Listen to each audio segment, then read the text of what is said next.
Hindi. Sabay-sabay itong lalaki or bakla na tapos na niya. Sabay-sabay natin panoorin ito. Ano yun? Nasa ulo mo? Ito, yung wala, kailangan ko kasi gamitin eh. Nagugulo po yung buhok ko kaya ginamit ko muna to pang samantala lang. Oo. Sige. Pero, teka. Bakit pink yan? Dad, Tito, Russell, si Ann nga pala, girlfriend ko. Nice to meet you po. Nice to meet you din po ate. Total, kompleto naman na tayo. May gusto po sana kaming sabihin ni Ann. Ano yung kuya? Balak na po namin magpakasal. Talaga? Mabuti naman kung ganun. Magpapakasal na pala kayo. Oo nga pala. Huwag niyong kalimutan kunin si tito niyo, ha? O sige, gamitin niyo yung resort namin. Salamat po. Salamat, Tito. Kailan niyo nga pala planong magpakasal? Sa susunod na buwan po, bago ako sumabak sa gera. Kayong dalawa, gawin niyo na yung gusto niyo. Nasa gustong gulang na kayo. At ikaw, Russell, anong plano mo? Po? Daddy, nag-aaral pa po ako eh.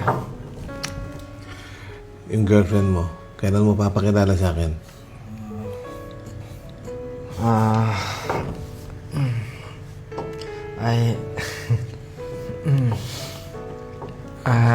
Daddy, sigurado madaming girlfriend niya si Russell. Hindi niya lang siguro madalan dito, sobrang dami.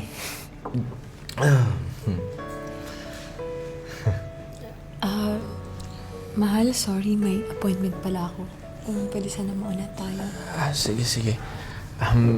Paano po ba yan? Kailangan na po namin umalis. May appointment pa po kasi si Ann eh. Bago na po kayong bumalik ulit dito. Sige. Bahala ha. Kuya, ate, ingat po kayo ah.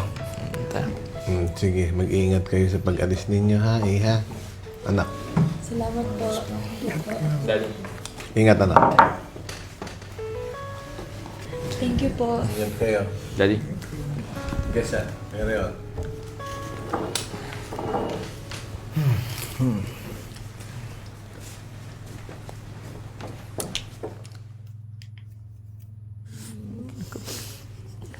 Babe talaga nito. Babe!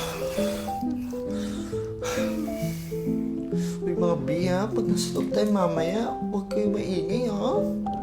Ay naku, B. Itong si Victoria pagsabihan mo, bunga nga ng parang Armalite. Ay, grabe naman kayo.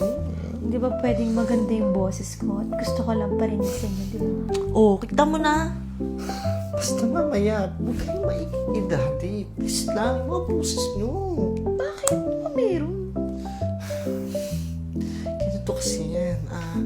Hindi kasi alam ni daddy na ganito ako. Nabeki ka? Oo, tsaka alam niyo naman si daddy. May pagka-stricto. Sundalo kasi. Kung sundalo yung daddy mo, buti hindi ka niya pinipilit magsundalo. Ayun na nga yung problema eh. Baka hindi kami magkasundo. Tsaka pansin nyo, lahat sa pamilya namin ng lalaki, puro mga sundalo.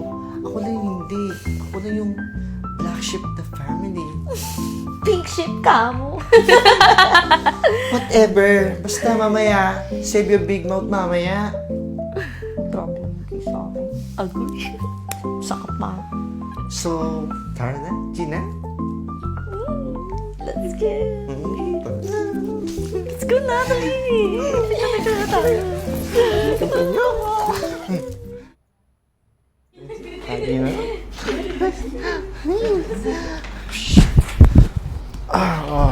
Daddy. Daddy, ba't ganyan yung daliri mo? Ayan. Good morning po, Tito. Daddy, si Victoria at Ea nga pala, kaklase ko. May exam kasi kami bukas. Papaturo sila sa akin. Yun po. Sige.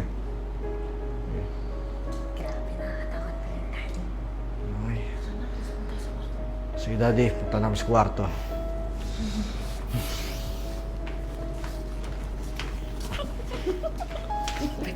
Hindi ka na dun ah. Zoom. Yan, perfect. Ganda, Bobby. Ganda. Dapat perfect ako sa mukha ni Erin. Sabi yung pangit mo daw. Our fairy godmother. Dito pa ako na. Ay, wait lang. Baka hindi. Ang hirap.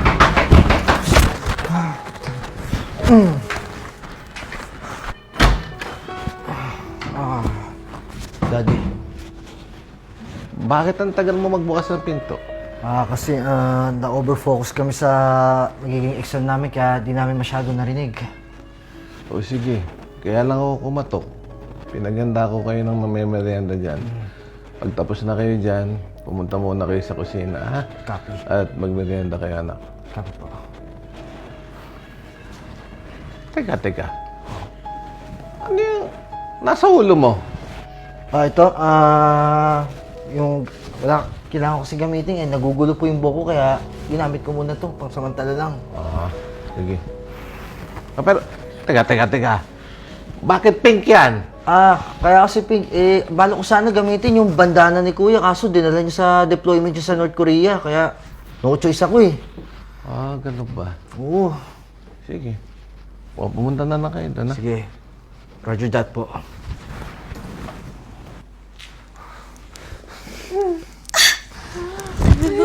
Punti ka na ako doon. Anyway, narinig niyo naman si Daddy kanina. May meriendang hinanda. Tara na. Tama! Sa kami! Sa inyo!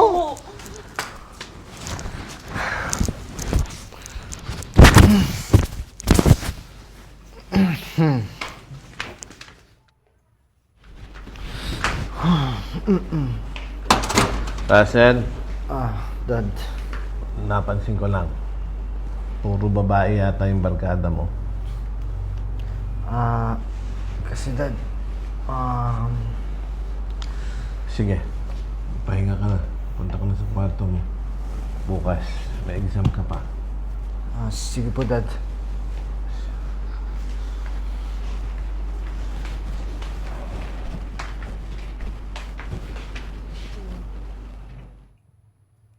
Ay, bongga si Busy! Pak! Kapag ang blush Perfect on. ka dyan, Min. Putok na putok! Oh, himala. Hindi mo kami pinapatay. Paano kasi? Mag-isa lang ako dito. Sila Dad at Kuya, nasa camping sila ngayon. Ay, hindi ka sumama. That's not my thing. Nakakita na ba kayo ng prinsesa sa gubat? Tsaka ba't si Snow White matatalo ko din sa kagubat? Ay, Bongga. Perfect ko dyan. Ay! Isang turn. hindi talaga.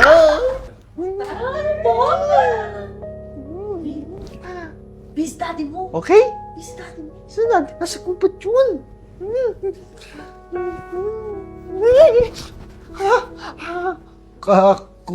Kuya, Daddy, kala ko nasa camping po kayo. Hindi. Una na siguro kami. Baka kailangan yung mag-usap. Sige, tito, kuya. Mauna na po kami. Salamat po. Good luck. Sige.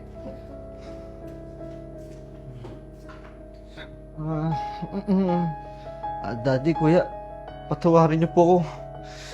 Pinipilit ko po pero sinasabi ng puso ko na babae talaga.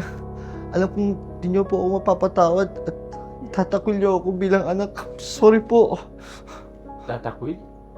Sino may tatakwil? Kasi Kuya, bakla ako. Matagal na namin alam ni Daddy na bakla ka.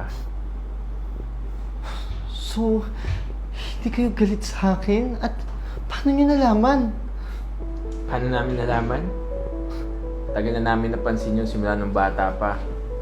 Sa tingin mo ba ba't di ka pinilit ni Daddy maging sundalo kagaya namin? Kasi alam namin hindi mo gusto. So, Daddy, hindi niyo ako tinatakwil? Hindi, anak. Actually, ikaw lang ang matagal ko nang iniintay na umamin sa amin. So, Daddy, hindi niyo talaga ako tinatakwil? Hindi rin. Kasi kung gusto ko lang, matagal ko nang ginawa yun. Thank you, Daddy.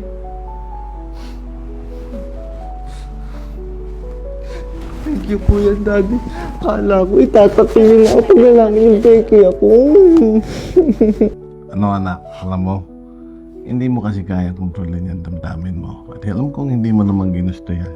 Isa pa, kahit sino ka, anak pa rin kita. At mahal na mahal ka ni Daddy. Daddy naman eh.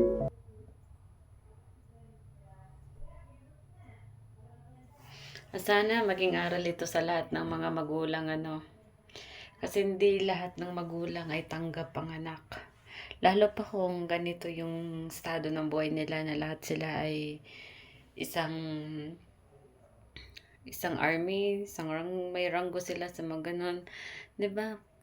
Pag nalaman nila ang anak nila na lalaki ay ganon.